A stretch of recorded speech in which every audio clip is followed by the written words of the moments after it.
To examine the posterior pole, we have two techniques. One is slit-lamp biomicroscope with 78D or 90D. Here if you see, this is our slit lamp and this is the 90D or 78D that gives the view of the posterior pole. So with this 90D or 78D only, posterior retina can be seen.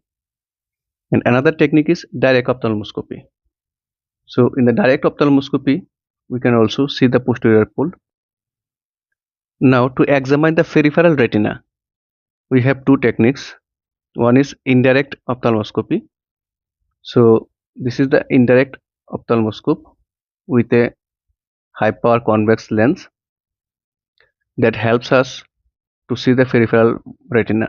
And the second technique is Goldmann Three-Mirror Contact Lens, that is gonio lens. So in the Goldmann Three-Mirror Contact Lens, the central lens is to see the posterior pole of the retina. The second lens is designed to see the equator of the retina, and the third lens is designed to see the periphery of the retina, and the fourth lens is designed to see the anterior chamber angle. So with the help of the third lens, we will be able to see the peripheral retina. Stay with smart optometry and study optometry smartly.